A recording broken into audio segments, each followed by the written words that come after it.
पटना से बड़ी खबर है। तेज प्रताप पहुंचे हैं राबड़ी आवास 10 सर्कुलर रोड। तेज प्रताप ने भाई तेजस्वी को गले लगाया। पिता लालू प्रसाद यादव राबड़ी देवी को भोज में आने का आमंत्रण दिया है। तेजस्वी की बेटी कात्यायनी को गोद में लेकर उसे खिलाया, प्यार किया। मकर संक्रांति के मौके पर गले शिकवे दूर करने की ये पूरी कवायद है। तस्वीर इस समय आपकी टेलीविजन स्क्रीन पर है। पटना से बड़ी खबर। तेज प्रताप यादव राबड़ी आवास 10 सर्कुलर रोड पहुंचे और रवि एस नारायण हमारे संवाददाता ज्यादा जानकारी के साथ फोन लाइन पर जुड़ रहे हैं।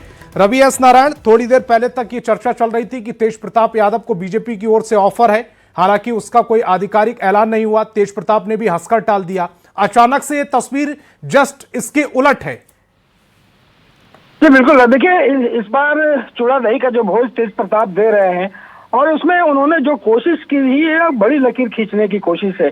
जहाँ पे वो अब तक लगातार बातें आ रही थी कि तेजस्वी के साथ जो है वो नाराजगी है, बातचीत नहीं हो रही है, लेकिन इस मौके पर मकर संक्रांति के मौके पर तमाम जो पिछले गिले शिकवे हैं वो दूर करने की कोशिश की गई है।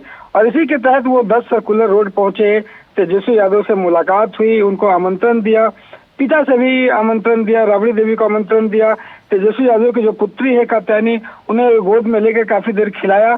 दूसरी तरफ आप देखेंगे कि बीजेपी, जदयू, तमाम बड़े नेताओं को जो है वो आमंत्रण दे रहे हैं। तो कल का जो तेज प्रताप यादव का जो भोज है वो कई संदेश देने वाला होगा, लेकिन देखना होगा कि तेज प्रताप यादव इसी पर हमारी नजर भी रहेगी कि आखिरकार वहां से जो तस्वीर होती है वो किस तरह और किस कदर क्लियर होती है। फिलहाल इस बुलेटिन में इतना ही। आप देखते रहिए न्यूज़ 18 बिहार झारखंड।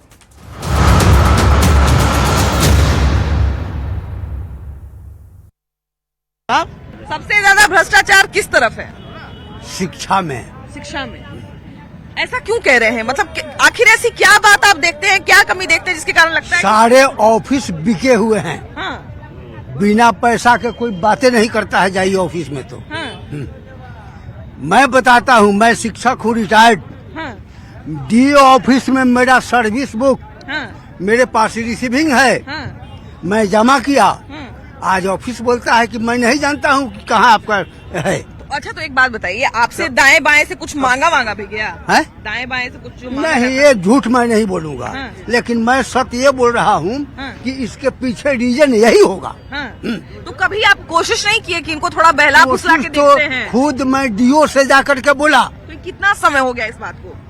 6 महीना से दौड़ते हुए रह गए। अच्छा, 6 महीने से दौड़े तो अच्छा, तो मान लीजिए इनडायरेक्टली या डायरेक्टली, जैसे जिनको घूस लेना होता है तो या तो वो खुद बोलते हैं या कोई अपना ऐसा दलाल उलाल रखते हैं जो जिनके माध्यम से वो मांगते हैं। देखिए, तो कोई माध्यम से मांगे? नहीं, माध्यम से कोई नहीं। आदमी आपको मिला? वो लोग खुद मांगता है, मांगता है खुद। कोई हाँ। डरता नहीं है। डरता नहीं डरता। आपसे मांगा कि नहीं अभी तक? मुझसे नहीं मांगा है। मुझसे मरता तो मैं मारने लगता। मारने लगता? हाँ, बिल्कुल। इसलिए नहीं मांग रहा होगा आपसे। जान रहा कि मारने लगेगा मैं इसलिए। सही बात बोलता हूँ। हाँ। मैं पैसा आज तक कभी किसी ऑफिस में नहीं दिया हूँ। हाँ। मैं अपने कर्तव्य से ठीक रहा। हाँ। अपने जीवन में मैं कभी एब्सेंट नहीं हुआ हूँ। हाँ। विदाउट एप्लीकेशन मैं स्कूल कभी नहीं छोड़ा। हाँ। तो पैसा काहे देंगे हम? हाँ भाई, बिल्कुल बिल्कुल। तो अभी आप रिटायर हो गए लेकिन आपकी पेंशन नहीं बनाई जा रही, आपका काम अटकाया हुआ है। पेंशन है। हाँ। मैं सर्विस बुक जैसे प्रमोशन थी, अच्छा। प्रमोशन के लिए, पेंशन प्रमोशन के लिए पेंशन प्रमोशन के लिए। सर्विस बुक में जमा किया। हाँ। लेकिन वह प्रमोशन अभी तक हमको नहीं मिला। ओहो। 6 महीना से ज्यादा हो गया सर्विस बुक जमा किए हुए, हाँ। लेकिन हार गए हैं। हाँ। तो हमको लगता है हाँ। कि राइट टू इन्फॉर्मेशन में हमको करना पड़ेगा। आरटीआई करना पड़ेगा। कर इसी चीज के लिए तो बना है। हाँ, अब करेंगे। क्यों नहीं किया जा रहा है? अब करेंगे। बिल्कुल। हाँ, बिल्कुल। हालांकि देखिए कि बिहार में जो है, बिहार में क्या आ जाएगा, हमारे यहाँ कानून जो है वो इसीलिए बनाया ही गया था ताकि किसी विभाग में अगर भ्रष्टाचार हो रहा है तो उसकी सही जानकारी हम लोगों को मिल सके। लेकिन अब उसके साथ भी भ्रष्टाचार हो जाता है तो क्या ही कहा जाए। भैया ये बताइए कि बिहार का ऐसा कौन सा विभाग है जिसमें आपको लगता है कि सबसे ज्यादा भ्रष्टाचार भरा हुआ है? तकरीबन सभी में है। सभी में है। सबसे ज्यादा कहाँ आपको नजर आता है? और ग्रामीण विभाग में ज्यादा है। ग्रामीण विभाग में ज्यादा? हाँ, ज्यादा ब्लॉक है। हाँ। माने और है, बाकी ग्रामीण से जो कार्य होता है हाँ। उसमें ज्यादा भ्रष्ट है। क्योंकि अभी देखिए कि विजय कुमार सिन्हा जो है, जो उप मुख्यमंत्री हैं, हाँ। जब कड़ाई किए हुए थे तो बहुत सारे सीईओ ने मिलकर मुख्यमंत्री को चिट्ठी लिखा कि ये जनता के सामने हमारा बेइज्जती करते हैं, हम लोग को डांटते हैं। ये नहीं, ऐसा नहीं करेंगे विजय सिन्हा। तो ये ठीक नहीं है, वो बिल्कुल ठीक कर रहे हैं। ऐसा उनको करना लग रहा है कि चाहिए। हमारा बेइज्जती जनता के सामने हो नहीं, रहा है। बेइज्जती नहीं हो रहा, उनको काम करना पड़ रहा है। काम करने के डर से ऐसा बोल रहे हैं। हाँ। अच्छा, आपका सामना कभी किसी भ्रष्टाचारी से हुआ है कि नहीं? अरे हर एक जगह हुआ है, मगर नहीं बता सकते हम नाम। कहाँ नाम कहाँ नहीं हुआ? बताइएगा, लेकिन कभी ऐसा हुआ है कि सामने से किसी ने मांग रख दिया हो अरे या किसी के माध्यम से कुछ मांगा अरे हो? मांगता है, मगर हम नहीं बता सकते कि कहाँ मांगता है, कहाँ मांगा था, क्या किया था। मैं आर्मी वाला, मैं नहीं बोल सकता हूँ। अरे बताइए, मतलब समझिए कि एक आर्मी वाला जो है वो पूरा अपना जीवन खपा देता है देश की सेवा में, और उसके बाद जब वो लौट के आता है अपना 2-4 सरकारी काम करवाने के लिए, तो उनके साथ भी देखिए कि वही भ्रष्टाचार का सामना उनको भी करना पड़ता है, और तब आपको अफसोस लग रहा होगा कि किसका रक्षा हम लोग कर रहे हैं। बात वही बात है, वो है ना, क्या किया जाए, कि किसका रक्षा हम लोग कर रहे क्या हैं। किया अजीब जाए? अफसोस की चलिए, बात होती ठीक है। हेलमेट पहने हुए हैं तो इतना तो इनका चेहरा दिख रहा है, लेकिन अगर हेलमेट से ढक के जाएंगे, चाहे आजकल वो मफलर उफलर लोग बांध के जाते हैं या घूंघट करके जाते हैं या हिजाब करके जाते हैं, तो वैसे करके सोना चांदी का खरीदारी नहीं कर सकते हैं। तो ये बताइए कि फैसला सही है कि गलत है? फैसला तो सही है, सही है, मेरे नज़र में सही है। आपके नजर में सही है। आपके नजर में कैसे सही है ये? मतलब इससे है कि अपराध पर लगाम लगेगा। हाँ, हाँ।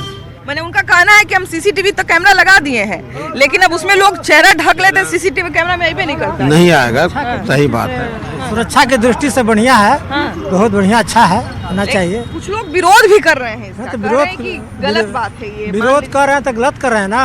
अब दुकान में खरीदने गए हैं, कौन आदमी है नहीं है तो क्या पता चलेगा? जब चेहरा ही पता नहीं चलेगा तो कैमरा लगाने से क्या फायदा होगा? पता फायदा तो होगा अभी नहीं। तो भैया देख ही रहे हैं कि सोना चांदी का दाम तो है एकदम आसमान छू वो रहा तो है। बहुत दाम है। अब तो आम पब्लिक के लिए सोना चांदी पहनना बहुत मुश्किल हो जाएगा आने वाले दिन में। कुछ भी होता है, कोई अपराध रोडे पर घटता है, आदमी जब पकड़ने लगता है, धरने लगता है, तब पता चलता है कि अब जैसे देखिए कैमरा थोड़ा सा छू सकते, हेलमेट में छू सकते हैं, जैसे देखिए मान लीजिए ऐसे लगा लिए है ना, अब ऊपर से कैमरा आएगा तो इनका दिखेगा ही नहीं, है कि ना।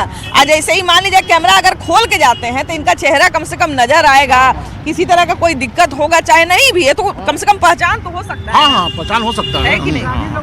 उससे पकड़ाएंगे उससे कि भाई फलना आदमी है, कौन है, क्या है, पता चलेगा ना। सबसे बड़ी बात ये है